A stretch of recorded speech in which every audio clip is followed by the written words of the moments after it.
Imbis managot na promote pa raw ang ilang DPWH official kasunod ng pagbagsak ng Kabagan Santa Maria Bridge sa Isabela noong Pebrero. Kaya ang Senate Blue Ribbon Committee iimbestigahan na ang issue. Yan ang agenda report ni Dexter Ganibe ng Abante.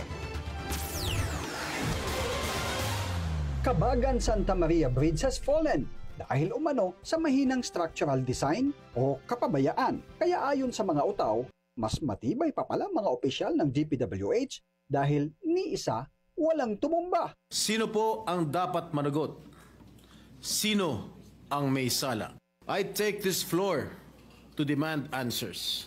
Kaya sa kanyang privilege speech sa Senado, kwestiyon ni Senate President Pro Tempore Jinggoy Estrada kung bakit ang driver lang ng truck na may kargang mas mabigat sa pinahihintulutang dumaan sa tulay ang nagdisenyo ng tulay at ang kontraktor ang pinapanagot. What about the public officials who exercised oversight functions? Wala tayong nabalitaan na nasuspending opisyal ng DPWH na may kinalaman sa proyektong ito.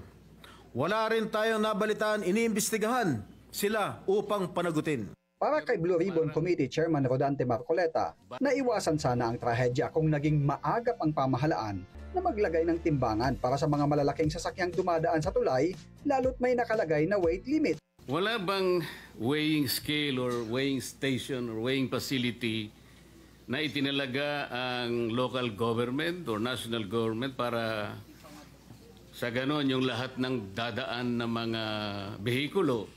Sa aking pagkakalam po, Ginoong Pangulo, ay wala pong weighing bridge na nakalagay po ron sa Kabagan Santa Maria Bridge. Kaya siguro bigla na lang pumasok itong overloaded na truck na nag-weigh ng 89.63 metric tons. Kaya po bumagsak.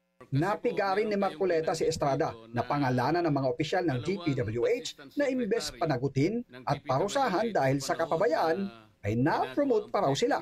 Kabilang dito sina Assistant Secretaries Loretta Malaluan at Mary Bueno at sina Yusek Eugenio Pipo Jr., Ador Canlas at Maria Catalina Cabral.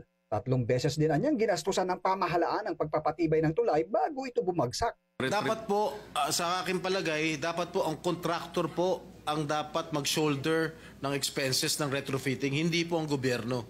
So 3 beses pong gumasta ang pamahalaan, Mr. President. Opo. At bumagsak. At bumagsak pa rin. So 3 beses pong nasampal ang Pilipino. Ang retrofitting dapat gagawin mo pag nagagamit na nagamit na yung proyekto, hindi pa nagagamit, ni-retrofit na.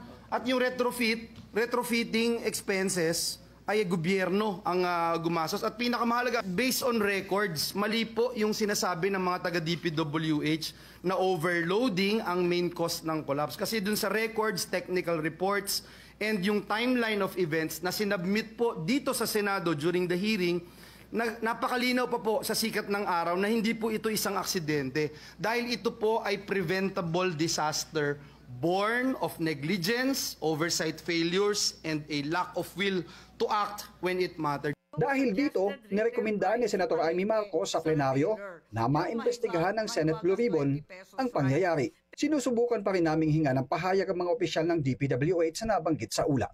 Para sa agenda, Dexter Ganibe, Abante.